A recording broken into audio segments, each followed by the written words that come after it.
So we all know that kids, whether they have ADHD or not, can be persistent, and those with ADHD can be especially persistent. Um, and when kids are distressed, we tend to see some of that digging in, right? And what are some signs of, of distress? So there's physiological distress, there's crying, there's protesting, there might be hitting or running away. There's emotional distress, which can be related, but sadness and frustration, anger, sometimes hopelessness. We also can see disengagement and shutdown. So, what we're going to be talking about today is how to look underneath the behavior, because when we seeing the behavior, it's really just the tip of the iceberg that's above the water. Underneath is what we really have to try to understand and figure out. So behavior is behavior, and there are behaviors that are absolutely not okay, and there need to be clear limits around those. But there are also behaviors that are indicators of something else. And that means that we as adults have to put on our thinking caps. And this is true when actually we're dealing with kids, but it's also true for adults when we're dealing with our partners or sometimes our siblings or our parents or our friends. So, behaviors are signals, and they're trying to communicate something, often ineffectively. And underneath the behavior is usually a struggle to adapt to or to accommodate um, the demands of a given situation or a particular need, an unmet need. So people may have a need, but they're not able to communicate it effectively or clearly. So, for example, a child might say, "I need my screens." What's the need about? I need to keep my mind busy because it's distracted a lot of the time, or I don't like feeling bored. So I want my screens, which are going to help me avoid that discomfort. I'm Perhaps the need is I have a need to get what I want. Why? Because I can't tolerate the disappointment. I don't know how to manage that disappointment. I don't know how to soothe myself with that disappointment. Or perhaps I don't know what I need. I'm just in a meltdown. I'm hungry and I'm tired, and that's uncomfortable for me. The old HALT acronym, hungry, um, what is it? Hungry. Oh my God, how embarrassing. Is something hungry, something lonely and tired. If you know what the A is, let me know. I should know what that is, but yeah, that acronym is always important to sort of rule out. Are you hungry? Are you are you g- you know overwhelmed? Are you lonely? Are you tired? What are the things that might be underneath the iceberg? So let me, a few people entered. Hi, John, also my neighbor. Hi, Ajit. Hi, Catherine. Hi, Christine. Angry, thank you. Oh my God. Christine, that's so funny that I forgot the angry part, since what we're talking about today is what to do when your ADHD child won't stop. I think that's hilarious. Hungry, angry, lonely, tired. So, dysregulated. I think maybe I'm a little dysregulated. So that's something that we really want to, assess for first when our children are showing us that they are not able to really keep it together. So next thing we want to think about is how to distinguish between intentional behaviors and stress responses. So is what we're seeing on purpose, or is it a neurological autopilot, meaning a limbic system takeover, that amygdala hijack? So is it neurological or is it purposeful? Um, and it's good to understand that this differs from person to person, because certain people are triggered by different things, of course. And trigger warnings differ from person to person in the midst of a high octane moment. So something that's going to trigger you may not trigger your child, and vice versa. Now, we know that stress in the body doesn't really respond very well to punishments or rewards. That's not going to soothe our system. What is going to soothe our system are calm responses to encourage and elicit settling down, which means as the adults in the situation, the onus is on us. And sometimes in relationships, if your partner's dysregulated, the onus is still on you if you're able to hold on to yourself in the presence of their dysregulation. Hi, Stephanie. Hi, again, Christine. Nice to see you. Hi, Agaliki.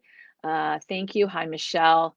Um, Okay, so we've now talked about what happens, this idea of this iceberg, that what we're seeing is a tip, and then there's this whole under thing underneath, which we actually need to try to access and figure out because it's what's holding that tip. It's supporting that dysregulation, and we know that when we're stressed it's contagious. So there is this way in which stress is contagious. And people, if your son is distressed, you could be distressed, and we catch it very quickly, and then it escalates into something bigger. It would be great, and you've started to do this, so thank you, Stephanie. You find it difficult at times because your son is a teen and also autistic. It's hard to know what is actually purposeful. It's hard to understand what's under the tip of the iceberg, and it's hard to get a sense of what's just a neurological kind of response. So I would love it if you would start to put in the chat some situations where your child just won't stop and you're struggling. Because I'd like to spend the time today giving you assistance in these challenge areas. Hi, Michelle. It is hard to tell. Because there's this mix of ADHD and adolescence, and in some cases autism. Um, we can't necessarily pinpoint, oh, this is because he's a teen. Oh, this is because of the ADHD.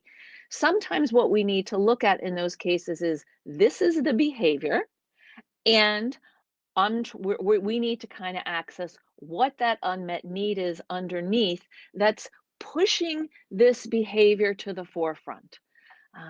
Berenice says, what I saw today was my daughter doesn't like being interrupted, especially when counting for hide and seek at the park today.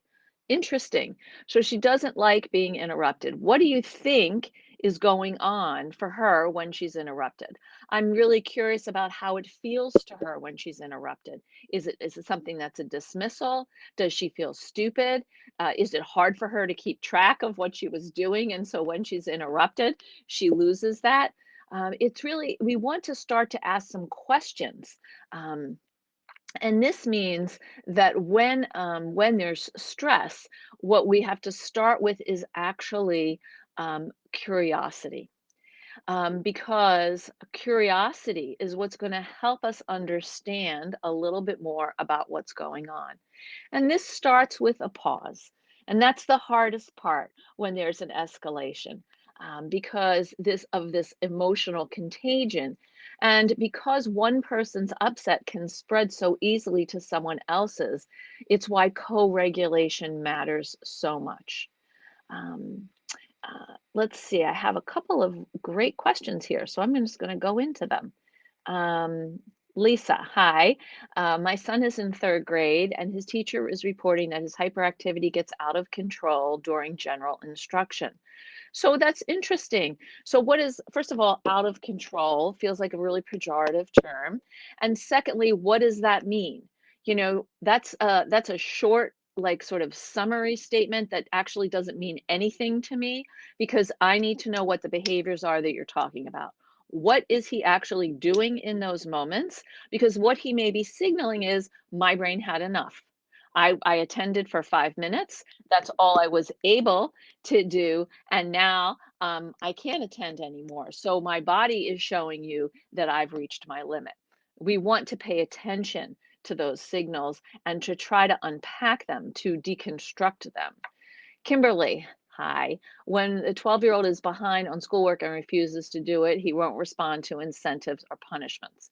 So this is a great question, Kimberly, because when your 12-year-old is behind on schoolwork and doesn't want to do it and won't respond to incentives or punishments, my question to you would be, what is the natural consequence of not doing the schoolwork and the homework?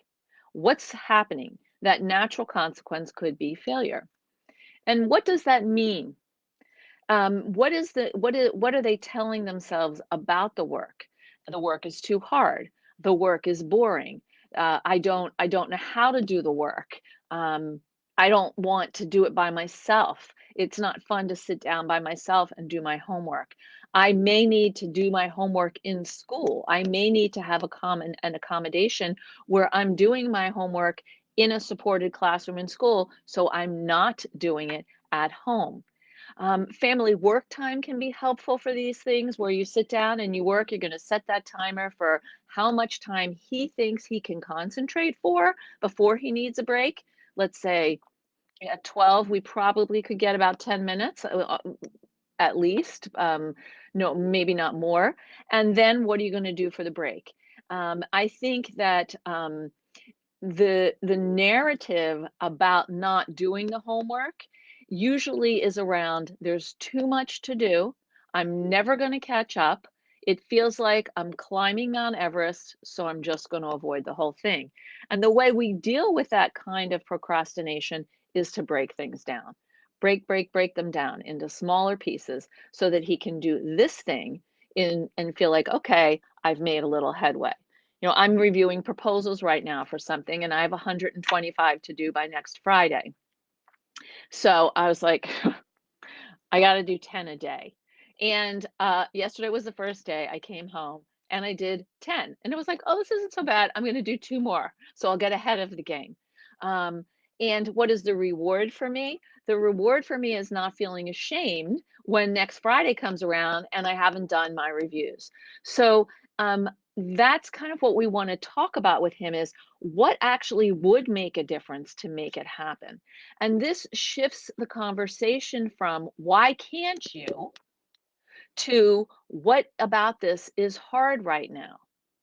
So conflict occurs when we try to attend to our needs and express them with demands or blame or refusal or aggression.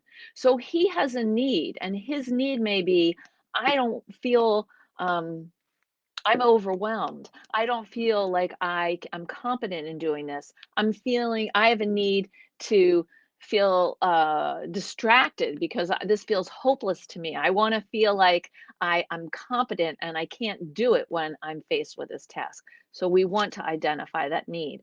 Oh, I see so many comments. Thank you. It's great. Tina, we are having an issue with my 11-year-old son where we cannot get him to communicate to his teachers. Example, he has refused to turn in math homework he has in his folder, totally done, even when prompted, and all the things we've tried aren't working. So this is really interesting. Do we understand why he's not communicating with his teachers? Is it embarrassing to him? Is there a way in which his homework could be sent to the teacher electronically? Could you take a picture of the homework and send it to the teacher so that he doesn't have to turn it in?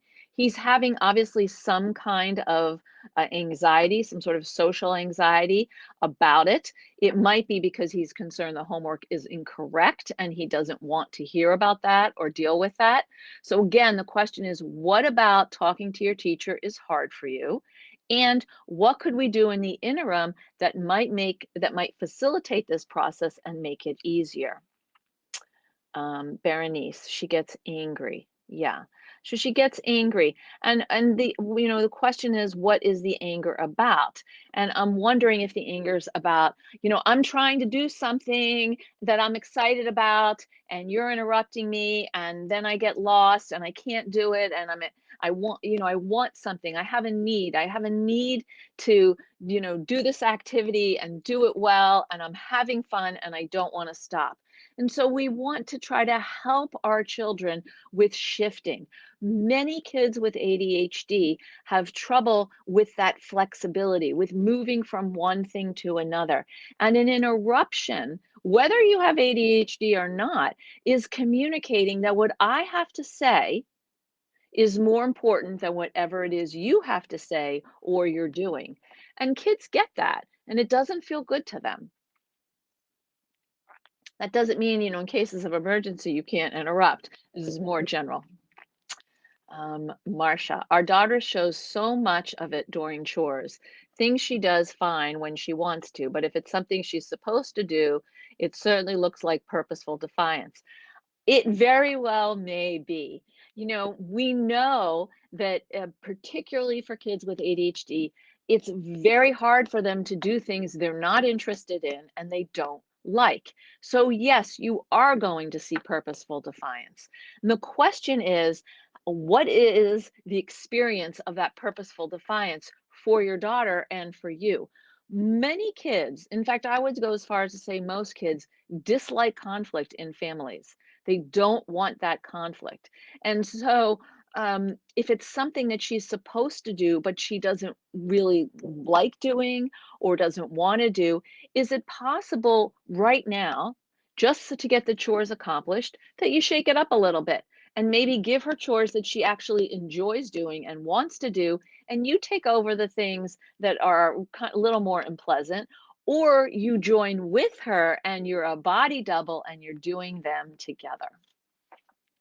Monica, black and white thinking while ruling over siblings, also thinking he's the only one who has it so rough. So, a lot of times, kids with ADHD do feel like they're alone, they're isolated, and that nobody really understands how hard it is for them to live with the brains that they have. Black and white thinking is very common for kids and for adults with ADHD. It's hard to see that gray area. It gets better as we mature. Um, but one of the challenges is this sense that from what you're saying, that I'm alone here. I don't feel like that need of being seen is met, and seen and understood. And so I would wonder, when are some times when he feels seen and understood, and how can we, extrapolate from those times to other times in the family. You're not going to probably be seen and understood all the time. That's not really possible or logical or practical. But he already has a conversation in his head about how things aren't fair. And this is what I see so much with kids with ADHD, this reliance on fairness. It's got to be fair. And what fairness really means is a sense of feeling like I'm understood. You know, I'm I'm equal. I'm equal to other people. My needs matter. Excuse me.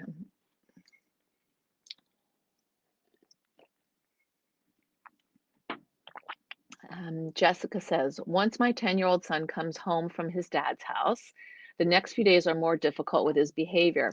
How can I help him verbalize if the issue is emotion or due to different rules between homes? These are fantastic questions today, everybody. Thank you. Um, uh, it's hard to transition. As I said, that shifting flexibility is tough for kids. And for kids with ADHD, shifting gears between houses is challenging. It's challenging not only because the expectations in different homes are different, but it's challenging because the emotional attachments have changed. I was with dad. I was connecting with dad. Now I'm not with dad. Now I'm with you, and I'm connecting with you, but I feel a sense of loss where dad is concerned. Um, I think being open to talking about it is obviously what you're probably doing, but he may not be able to verbalize what's going on. And it might be okay. It might be okay and even helpful just to say it can be hard to go from house to house and relationship to relationship. I get it. And if you're frustrated or you want to talk about it and you wish we weren't divorced or separated, let's have a conversation. this is interesting because what we're talking about here is this idea of connectedness and safety. One of the things that we want to move away from is, basically my way or the highway thinking, straight out authoritarianism or, you must comply, to maintaining a relationship where someone feels connected and safe enough to say, when I come to your house, mom, I love you, but I miss dad. That would be probably a really hard thing to say, but it might be actually really what's going on.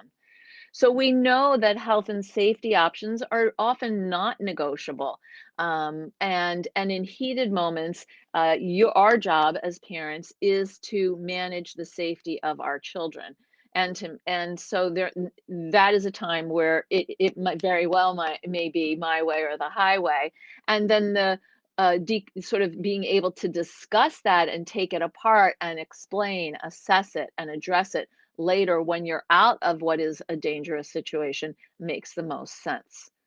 So the goal that we're trying to work toward is to provide statements and cues that communicate a relational safety, an openness to having some conversation, not necessarily sitting down and looking them in the eye and asking them to tell you something, because a lot of kids won't talk to you at that point, that way, and particularly teens.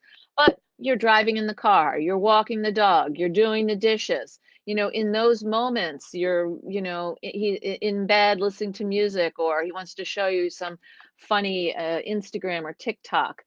Those are times when you are building the connections that will then carry over into the moments when you're struggling a little bit and you need to rely on those bonds.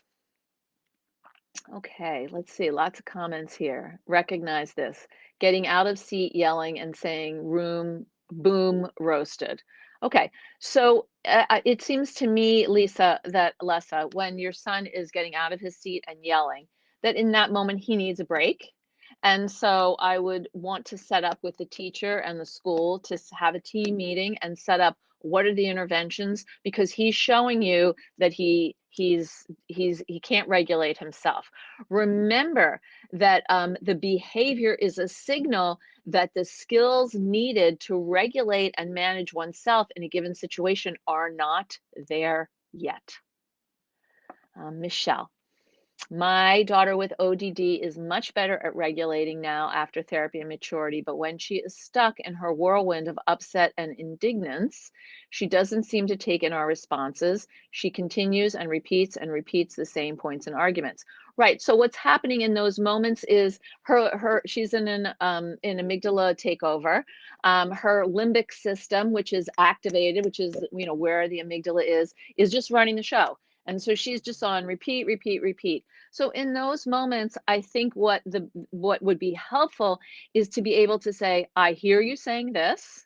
I've heard you say this now 4 or 5 times. I don't think we're having a successful conversation. So we're going to put it aside. We're going to set the timer and we're going to try to come back in an hour. What can you do in that time to distract yourself or make a different choice? Because we need to call a pause in the action. And I'm going to talk about that in a minute. In fact, I'm going to write down here, right here. Oh, excuse me. I'm so sorry. That is not what I wanted to write down. So let me get it for you. Here we go. This is a free downloadable handout on getting past no. Check it out. It's on my website. Tracy, our boys are both control freaks if one isn't living up to the other. Okay, so, people try to manage their environment in a way that can help them feel more calm inside. There are plenty of people who like to have, control in their environment, which helps them feel like they're more empowered. Um, I think it would be really interesting to have, acknowledge one area for each of your sons, where they don't have control, and to start to brainstorm some tools for them on how to manage in those moments. Actual, cognitive behavioral interventions with small amounts of exposure. So we're going to try this for a little bit and see what happens, and then we're going to try this other thing for a little bit and see what happens. Lessa, she says it to the other kids. Yes, it still needs, you still need to have a team meeting at school to deal with this. Michelle Ogas, yes, no response to incentives or consequences is huge. Yeah. Courtney, in large groups, 5 or more people, my son starts yelling rude words and jumping around. Giving him attention doesn't help. Is there anything in particular that triggers this behavior, or is it just kind of almost like a Tourette's thing? I need a little more information here. Thank you. Anastasia, my 3-year-old screaming when he is upset. I know that he is feeling like he isn't being heard, but I'm unsure how to make the situation better, especially when his screaming is a trigger for me. So 3-year-olds yell. They definitely yell when they're upset. And thank you for sharing that it's a trigger for you. It might help in those moments to put some earplugs in. Um, uh, it may help when he's not upset, to talk about him about what feels good when he's upset. That helps him start to settle down in his body. He's very young, so he may say, I want you to hold me, or I need to scream. And we want to kind of understand that his screaming is part of being 3. He's not, the brain is just not that developed in terms of regulation. So getting a sense of what actually are some soothers for him, including distraction. Distraction can be useful, like, let's breathe, doing some breathing maybe with a 3-year-old, or playing a game, or going outside, changing the environment, having a glass of water, anything that would actually interrupt the cycle. The other escalates, teen and 7 years old. I see. So one escalates. If one isn't living up to the control, the other escalates. Okay. So Tracy, I think the thing, again, I'm just going to stick with what I said earlier, that you want to identify an area for each child that's a little bit scary, where they don't have control, and then, slowly expose them to that with a tool for how to manage that. Christine, 11-year-old girl uses ADHD as an excuse, even though she does not really know what it means to have an ADHD brain. I think in that case, like, let's do some education. There are a lot of great books about girls with ADHD, fiction books, as well as, nonfiction books that are illustrated. And maybe not use the word ADHD, but really try to identify what kind of brain does she think she has: a fast brain, a dreamy brain, a foggy brain, a brain that needs a brain with a body that needs to move. Let's try to get some more specifics about that. My 11-year-old does this too. Highest pitch at the top of her lungs, and we live in an apartment. That sounds really, really difficult. I'd love to talk, maybe suggest to an 11-year-old at least, what are other ways of expressing that you're upset? Because this particular way isn't telling me what's actually going on. It's just hurting my ears, and it doesn't make me want to be with you and help you. And that's the thing that we want to remember, this idea of communicating relational connectedness, that you are attuned to them, you are with them, and you want to be able to, be there for them when they're upset. And that the kind of high-pitched screaming actually pushes you away, and it doesn't allow you to show up for her in the way that would be helpful for both of you. Courtney, when my son is calling my daughter or anyone else in general, he won't stop until that person says what? Huh? Or any other answer will not do, and my son will just get louder and break down. So Do you know why? What is so important? I'm curious about that choice of word. It sounds like he's a little bit fixated on the word what, and that somehow is a signal to him that people are listening. And um, I wonder if it's possible just to sort of play with that a little bit and say what for a while, so that he can kind of get a sense that, yes, actually, I am being acknowledged and people are listening to me and paying attention to me. And then he might be able to shift to other words. It seems like that word is really important, like uh, um, kind of a soother for him. Julie, hi from France. Bonjour, bonsoir. My son is 13 this year. School results are very bad. He doesn't try to learn, and each time I try to speak with him about school, he hangs me over on phone. He lives for 1 year at 300 kilometers to play soccer. Okay.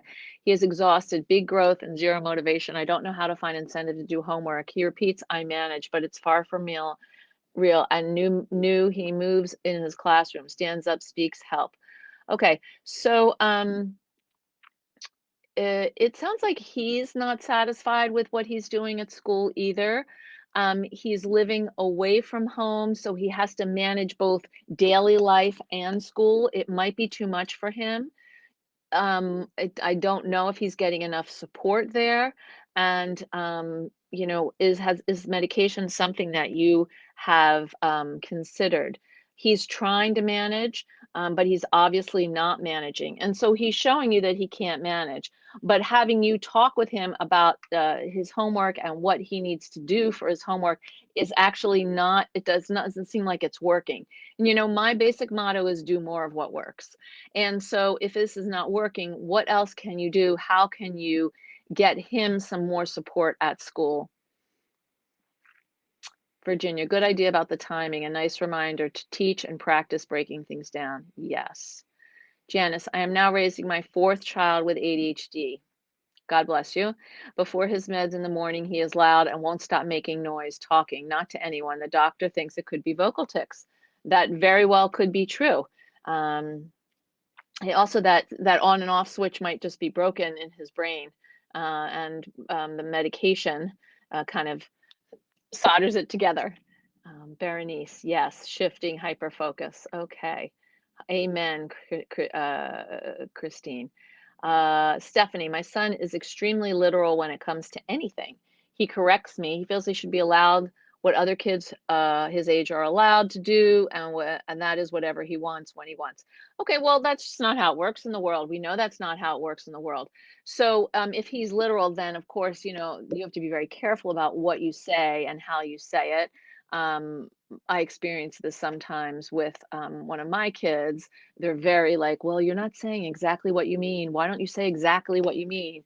And we can't always say exactly what we mean. Sometimes we say something and it's close to what we mean, and that has to be good enough. So he corrects you. That probably doesn't feel very good, and he probably doesn't do it very graciously. That's one piece, and that's something that you might want to talk about how we give feedback in our family and give him a phrase to use. And in terms of that, he should be allowed to do whatever he wants whenever he wants. Well, that's just not how it works. When you're, an adult, you can do whatever you want whenever you want. But right now, your job as a parent is to offer him and provide for him, you know, for his health and his safety and his education and his welfare. And so he can feel frustrated and a sense of injustice, and you can validate that. And that's important. Let's validate that. So Matthew says, good. Ginger May. Okay, my son is 14. He still struggles with the same rules and issues as he did when he was 11. Screen time, trying to find loopholes in rules, lying, and self sabotage. It gets exhausting. Is there hope? Yes.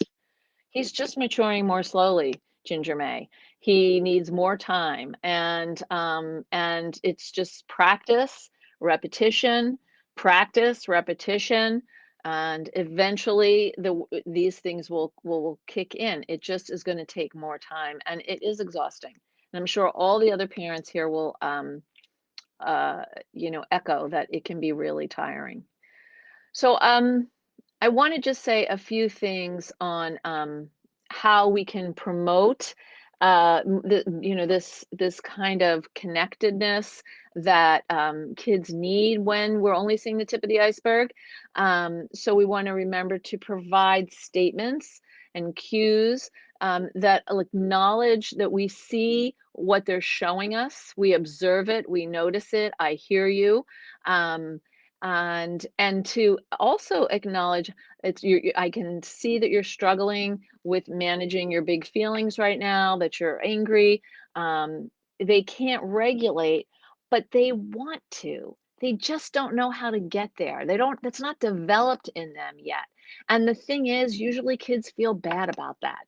There's a sense of shame. There's a sense of frustration. One of my clients was telling me yesterday that he's angry at himself because he gets distracted all the time in class. I said, "Well, do you ever feel like ashamed of this?" He said, "No, I'm not ashamed of it. I don't feel bad about myself. I'm just angry at myself."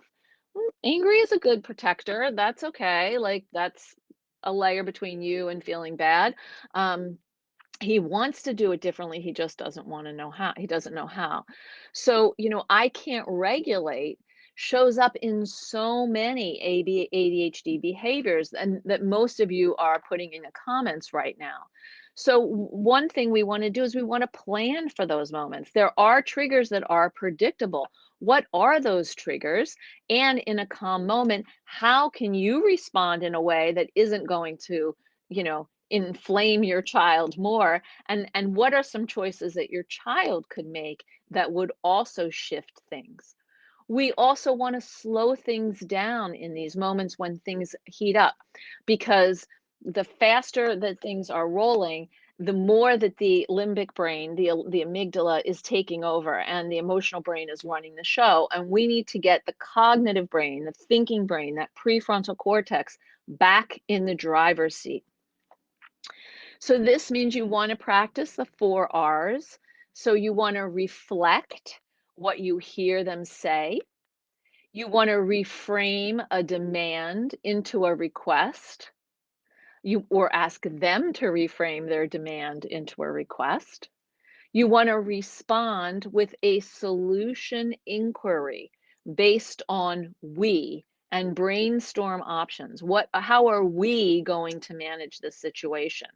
Instead of, you feeling like they're putting it on you and you feeling like you have to find a solution, or you putting it on them and them feeling like they have to find a solution. It's a we, it's that collaborative piece. And then finally, you're going to redirect toward one of those choices. So you're going to reflect, reframe, respond, and redirect. Okay, so let's go back to some of these comments. There are many of them. Thank you. My son and I both have severe ADHD, and we can get into some very emotionally charged verbal debates. We never call each other names, and we are respectful, but our wills are strong. We have come a long way in the past 20 years. At least don't talk over each other anymore and wait for each other's turn. Neither are in medicine. When done, I learned from his young viewpoint, and he knows from my boomer viewpoint. LOL. Raising him alone was one of the most challenging things I've ever done. It's also the most rewarding because we understand each other. No one else knows him, and no one else knows me as much as we know each other. I do notice that people on the autism spectrum have a very hard time dealing with us.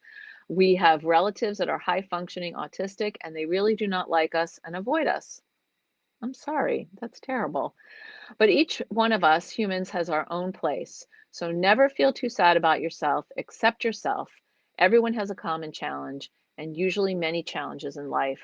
Love goes a long way. Thank you so much for sharing this. I think that's such a beautiful example of this idea of meeting your child where they are and focusing on the relationship and that relational connectedness. It's so important. Okay, let's see. Belinda, my son is 17 and is challenging. He can't process his emotions. To talk about it, I get, I don't know. Safety and anger, is, whoops, I'm having some trouble with my screen here, so I'm sorry about this. Um, Okay. Safety and anger is it. Shifted to rebellion. He has also been diagnosed on the spectrum. It is another issue. No, it's not all part of this. His brain works in different ways. I told him when he is upset, he becomes a hurricane, breaks, so he leaves cones, comes back and apologizes, but the damage is done. I've been instructed to call the police to get help.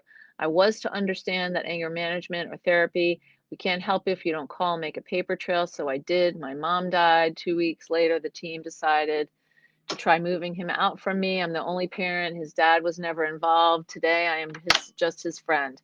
His sister and his dad are his parents. He doesn't listen to me anymore. His issues turned out to be his. He refuses to listen to me. I have very little to say, and now I'm invisible. Hmm. I am so sad to read this.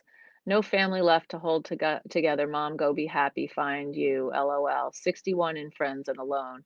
We did not allow to be his crutch. You are raised the same. Oh, I'm so sorry. This sounds really hard, Belinda. I'm really sorry to hear that you're struggling in this way. Any thoughts about removing different foods, dairy, gluten, carbs, etc.? That's a good question, Christine. I'm not an MD. Um, I think that that's a question to talk about with an MD. I want to say something else to you, Belinda. Belinda, this is a community of people who also have struggled with raising challenging kids. I encourage you to look for other communities, both in person and online. You're not alone. Um, and I know it feels that way. Christy, my son is 5 and feels the need to whine or cry about everything, and he just keeps going no matter the consequences. He's 5. Okay. And just like the person with the 3-year-old, his brain has a long way to go in terms of development. Um, he's crying, he's letting his feelings out. He doesn't know what else to do with all these feelings. And so we might want to start to come up with some other things that could be done when with the feelings. There are also feelings cards that you can get, or a poster that has like pictures and names and words attached to it, and maybe he could point to what's going on for him if he can't articulate it. And to perhaps consider what a lot of my clients have done is to create a calm me down box. This is something, you can go to the dollar store, or you can spend more money if you want, but it's a box that you use when when your kids are dysregulated. Maybe it has a special puzzle. Maybe it has, particular markers, or some special Lego, or um, whatever, that clay, or a fidget toy, something. You put these things in this box and you keep it away until it's time to calm down, and then you can pull out the box and use the things that are in the box. Some of these children are taller than adults are taller, so adults think they're more mature than they are. Absolutely. This happens all the time. You can have you can have a 16-year-old son who's 6'2". I was talking with my friend today. I said, how tall is your son? She's tall. She's like 5'11". He's like, oh, he's 6'2". And he is on the spectrum. And so it looks like a man. She says he has all this like growth around his like beard right here, but he's still really a kid, and that's confusing for so many people. Stephanie, I've noticed my son is good at keeping this going for hours, the repetition of same issues daily. So if that's the case, Stephanie, I would sit down with him and say, look, we're seeing a repeat of this issue over and over again. What's one thing? Let's pick one of these issues that is the number one thing that really bothers you. And let's work on that one thing. And that's what I would do, so that you can feel like there's some progress in that one area. Ginger May, I think he'll get the important stuff by adulthood, and then we get a good week with the repetition, and then he backslides. We make adjustments to the rules to better accommodate, but then are unsure if this is just part of the motions. Does that make sense? Yes, it's two steps forward and one step back, which is still forward progress. Yes, Christine, look for the local Chad. Thank you, Christine, for putting that up. I really appreciate that. Virginia, could you repeat the R's? ADHD, yes, the R's. Here we go. Reflect, reframe, respond, and redirect. There you go. Okay. Okay. Great. So I want to before as we wrap up, I want to just say that we want to think about the idea of our expectations of our kids. Is there a gap between what you're expecting for your child and what they can actually do based on their neurodevelopmental capacity and whatever challenges they have with ADHD or autism? So because they have an expectation of themselves and you have an expectation of them, and both of those can be you know perpetuating a kind of discomfort and upset that doesn't need to be there. So it's important to really think about, what are the realistic expectations, and that people can only change one thing at a time, one thing. So as we wind up, I want you to take a minute now.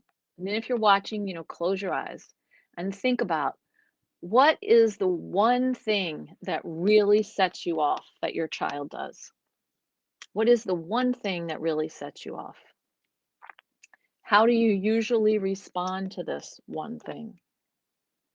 How would you like to respond? What outlets do you have to deal with your frustration and gather support to help you choose a different way of responding? When you open your eyes, take a minute, and if you have a pen and paper, write that down. And if you're up to it, share it in the chat as we close. I'd love to hear from you, some of your responses. Um, okay. Belinda, I'm going to something youth at risk for help. I was judged, and they call the cops. Okay. I love him. Just give him some time, Belinda. You keep loving him. Give him some time. And love him, love him, love him. They have to be encouraged. Passover and Easter blessings. Thank you, Susan. Passover and Easter blessings to all of you. Um,